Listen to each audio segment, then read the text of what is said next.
Ice TV, सच सबसे आगे।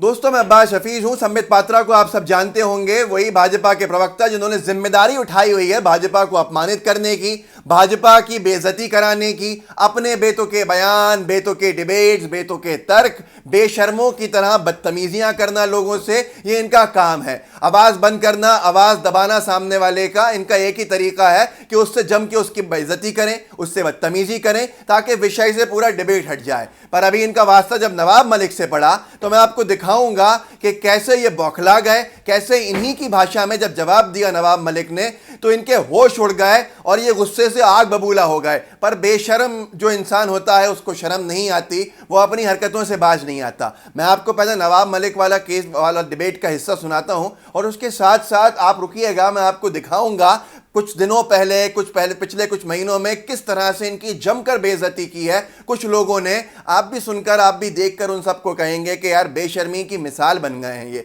नवाब मलिक ने एक डिबेट में इनसे कहा, न्यूज़ 24 के, ये बदतमीजी कर रहे थे। जब जवाब दिया नवाब मलिक ने इन्हीं की भाषा में तो वो देखने लायक है। नवाब मलिक ने इनको बवासीर का डॉक्टर बताया और ये कहा कि एक महिला की मौत हो गई थी इनकी वजह से। इन्होंने कोई मानहानि का नोटिस तक नहीं भेजा है, बस ये चिल्लाने के हैं। डिबेट में जब इनकी पोल खुलती है तो इनको समझ में आता है कि चिल्लाएं, लेकिन कुछ नहीं करते लीगल, क्योंकि वो बातें शायद सच होती हैं। नवाब मलिक को सुनिए, आप देखिए, आपको समझ में आएगा कि नवाब मलिक ने कैसे इनको अच्छे से सही किया है बवासीर के डॉक्टर के नाम से। सुनिए नवाब मलिक। नहीं, अभी एक नहीं, नवाब मलिक जी, आप तो खाली ब्लैक मनी बचाने की कोशिश कर रहे हैं।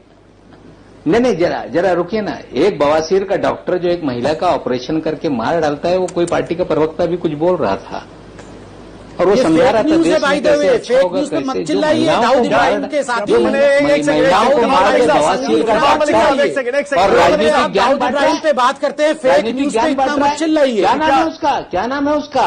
तो दोस्तों, सुना आपने कैसे नवाब मलिक ने बताया कि बवासीर का एक डॉक्टर जो पार्टी का प्रवक्ता हो गया, बड़ी बदतमीजी यहां कर रहा है। उसके बाद ये चिल्लाने लगे और ये बदतमीजी करने लगे, और तो वहीं नवाब मलिक ने इनको फिर से डोज दिया। नवाब मलिक साहब ने इनका कहा कि जो तुम कर रहे हो बदतमीजी, अगर हम बदतमीजी करने पाए, तुम्हारे बाप हैं हम इस पूरे मामले के अंदर। तब ये इनको सही से इनके अकल ठिकाने लगाने की अगर मिसाल है तो वो थी। वो भी सुन लीजिए आप कि कैसे नवाब मलिक साहब ने इनको बदतमीजी की परिभाषा अपनी बताई। अगर बदतमीजी करोगे तो बदतमीजी में हम तुम्हारे बाप हैं, आप समझे। औकात में रहो। संबित पात्रा को मार दोगे तो हम क्या है संबित पात्रा का? आपने सुना किस तरह से इनकी बेइज्जती हुई, अपमानित हुए, ये एक्सपोज हुए, बेनकाब हुए।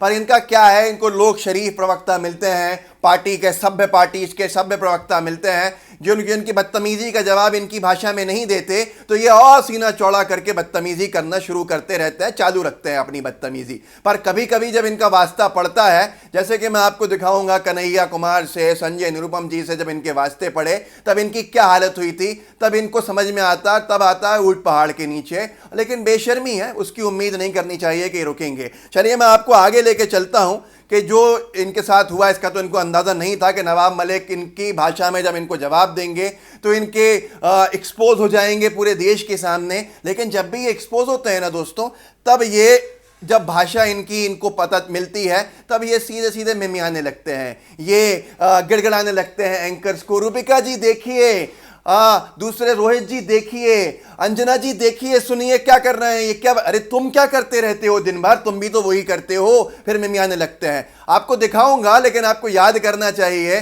कि एक डिबेट में ये बैठे थे, कन्हैया कुमार को अपमानित कर रहे थे माननीय संबित पात्रा जी।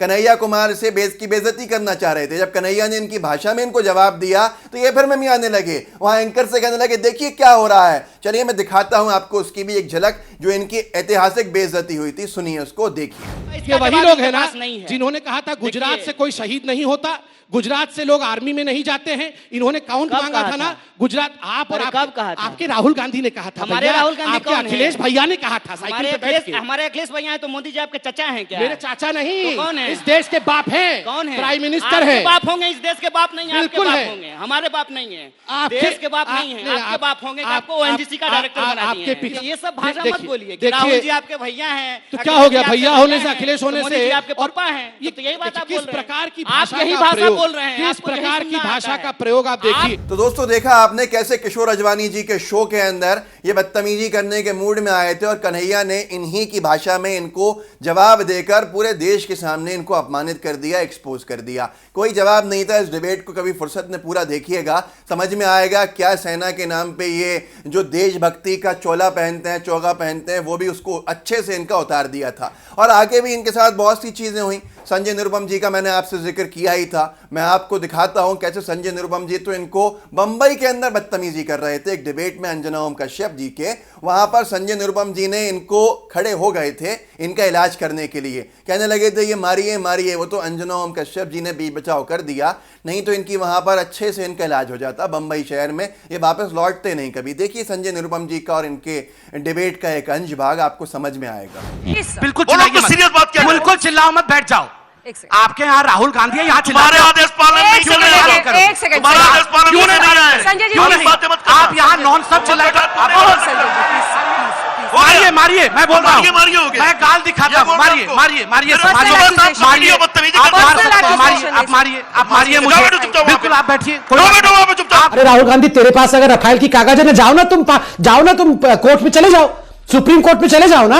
यहाँ बैठ के रफाल रोज क्यों चिल्लाते हो? कुछ है, ये बदतमीजी से अगर बात करेगा तो मैं इसको उसी बदतमीजी से जवाब देना जानता हूँ। ये तू तड़ाक करना मैं भी सीखा शुरू करता हूँ। अरे इसने तू तड़ाक करके राहुल गांधी नादान बच्चा, मैं इसको बताता हूँ डरपोक प्रधानमंत्री का ये प्रवक्ता, ये हमें सिखाएगा।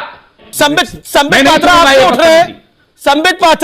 पात्रा, ये तरीका गलत है, बार बार उठ रहे हैं। तो आपने देखा कैसे संजय निरुपम जी के साथ आज ये बैठने की हिम्मत भी नहीं करते हैं, क्योंकि उन्होंने इनका इलाज कर दिया था। ये बच गए थे। अगर वहां अंजना जी बीच बचाव नहीं करती तो इनका न जाने क्या होता। मैं आपको अतुल अंजान जी के भी एक डिबेट का हिस्सा सुनाऊंगा। सीपीआई के लीडर हैं, उन्होंने भी इनका इलाज किया था। 1 घंटे की तरह बजाए जाते हैं रोज, लेकिन शर्म इनको आती नहीं है। वो मिसाल इनके ऊपर फिट बैठती है। उससे पहले आप सुनिए निशांत वर्मा जी का। आपको याद होगा इनको पंखे से उल्टा टांग कर समझाने की बात की थी निशांत वर्मा ने। जब ये बिल्कुल बौखला गए थे, गुस्से में आ गए थे। इनका मामला है कि इनके पास लाइसेंस है, इनके पास लाइसेंस है पूरी तरह से बदतमीजी करने का। इनको लगता है कि बस इन्हीं का राज है और इन्हीं का अधिकार है कि लोगों से बदतमीजी करें। डिबेट का स्तर जितना संबित पात्रा ने गिराया है, शायद इतिहास में इतना किसी ने नहीं गिराया होगा। जिसके इनाम में इनको बीजेपी ने एक हारी हुई सीट पर टिकट दे दिया था और ये बुरी तरह से वहां हार भी गए थे उड़ीसा के अंदर। पर वही मैं कहूंगा कि बेशर्मी की सारी हदें जब पार कर दी हो, तो पहले देखिए आप निशांत वर्मा के डिबेट के उस हिस्से को जहां निशांत ने इनसे कहा था कि पंखे से उल्टा टांग देंगे, तुमको गोल गोल घुमाएंगे। तो बौखलाहट कैसे हुई थी जब पूरे देश के सामने ये अपमानित हुए थे। सुनिए। Why do you hate Gujaratis? Gujaratis across the world would see the hatred of Mr. Nishan उल्टा टांग दूंगा। कोई नहीं गुजरातियों को हेट करता, उल्टा टांग दूंगा मैं, उल्टा टांग दूंगा। झूठ बोला तो कोई गुजरातियों को नहीं हेट करता है। हम सब पूरा इंडिया एक जैसा प्यार करते हैं। और तू किसको बताता है कि उल्टा गुजराती को कैसे बोलता है गुजराती?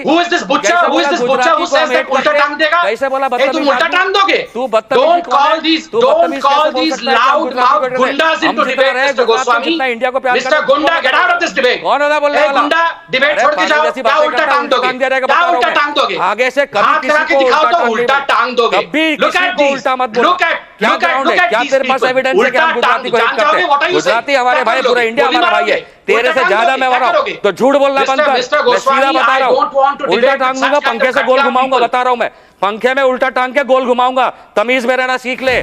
दोस्तों देखा आपने कैसे निशांत वर्मा जी ने इनकी बेइज्जती की। ये इनकी दवाओं जो इनके जो वार है ना, ये इन्हीं की भाषा में इनको जवाब है। जो कभी कभी मिलता है ये बौखला उठते हैं, तब ये मिमियाने लगते हैं। अंजना जी, रूबिका जी, रोहित जी, देखिए क्या हो रहा है, देखिए कैसा हो रहा है ये डिबेट, ये इस तरह ये हर बात इनका इलाज ही यही है कि इनको इनकी भाषा में जवाब दिया जाए।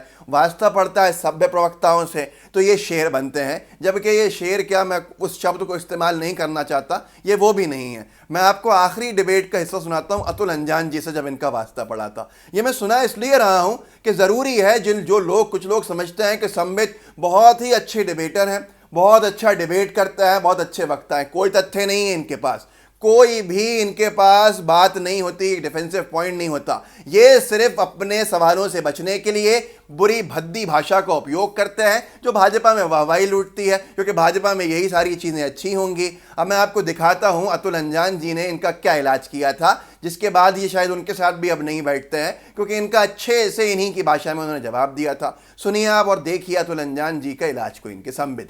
ये चांदनी चौक के जमात है क्या? आप बताइए गुस्सा क्यों, क्या लिखा है तो गुस्सा है? जैसे स्मृति ईरानी बोलती है, आप कहां से ले आती हैं इन सबको? चांदनी चौक पर बेचने वाले कपड़े सब चले आ रहे हैं, राजनीतिक बहस हो रही है, क्यों बीच में बोलते हो? अरे क्यों बीच में बोलते हो? सड़क किनारे जो मदारी है उस तरह की बात करेंगे। ज्यादा अगर बोलोगे तो इतने अपशब्दों का प्रयोग करना पड़ेगा मुझे। बिजली 18,000 आपने क्या? मैंने इनसे सिर्फ ये पूछ लिया कि एलपीजी सिलेंडर घर घर क्यों नहीं पहुंच रहा था, ये इतने नाराज हो गए। मैंने सिर्फ इनसे ये पूछ लिया, क्या बोल रहे हैं ये सब यहाँ बैठ के अंजना जी? तो दोस्तों सुना आपने, ये सारे, ये तो एक झलक है, ये आए दिन बेइज्जत होना, दलील होना, ये रोज का काम है। लेकिन राजीव त्यागी जी के साथ जो इन्होंने घटना इनके साथ घटित हुई, वो उसके बाद तो ये कुछ एहसास लेते, कुछ इनको एहसास होता, पर बेशर्मी की सारी हदें पार हैं। तथ्य है नहीं, कभी हिंदू मुस्लिम पे बात करेंगे तो कभी कांग्रेस और भाजपा के ऊपर गलत सलत तथ्यों की गलत सलत बयानबाजी करते रहेंगे। अब जब नवाब मलिक साहब ने इसमें कहा कि तुमने एक महिला की तुम्हारी वजह से मौत हो गई थी, तुम बवासीर के डॉक्टर थे और तुम्हारा लाइसेंस छिन गया, तो इसके ऊपर सिर्फ ये इनकी चिल्ला चोट जो थी वो डिबेट तक थी, ना कोई मानहानि का नोटिस, ना कोई लीगल एक्शन। मतलब बात सच थी। ऐसे बहुत सी चीजें इनके साथ होती रहती हैं जो आपको सुनकर अभी हैरत हुई होगी। ये सिर्फ एक झलक है। इनको तो अपमान की एक डिग्री दे देनी चाहिए पूरी तरह से। ये समझते थे कि ये लोगों को अपमानित करके वाहवाही लूटेंगे, ऐसे ही लोगों को अपमानित करके भाजपा के राष्ट्रीय प्रवक्ता बन गए। अरे भैया, भाजपा में ऐसे लोगों की वैल्यू होती है जो लोग ऐसी तरह की बातें करें, पर देश ऐसे लोगों का सम्मान कभी नहीं करता। आपने देखा कैसे लोगों ने इन्हीं की भाषा में इनको जवाब दिया। यही इनका असली चेहरा है और यही इनका इलाज है। तो जो लोग कहते हैं कि संबित बड़े अच्छा डिबेट करते हैं, उनसे ये सारी चीज़ें शेयर कीजिएगा, इस वीडियो को शेयर कीजिएगा, ताकि उनकी आंखें खुलेंगी और उनको भी समझ में आएगा कि चिल्ला चोट, बदतमीजी, अपमानित करना ये अच्छे डिबेट करने वालों की पहचान नहीं होती। अच्छा डिबेट करने वाला तथ्य लाता है। और जितने लोगों का मैंने आपको सुनाया जिन्होंने इनको घंटे की तरह बजाया, उसकी वजह सिर्फ एक थी, क्योंकि ये उनको तथ्यों पे बात नहीं करने दे रहे थे। अनइंटेंशनल वो कुछ बात कह रहे हैं, ये पूरे इंटेंशनली उनको इंटरप्ट करते हैं, ये उनको रोकते हैं, बदतमीजी करते हैं। इसलिए वो मजबूर होके आधे डिबेट्स के बाद उन्होंने इनका इलाज किया। हमारे नए चैनल LTV को जरूर सब्सक्राइब कीजिएगा, डिस्क्रिप्शन बॉक्स में उसका लिंक है, और लाइव टीवी का बेल आइकन जरूर दबाइए। जय हिंद, जय भारत। लाइव टीवी, सच सबसे आगे।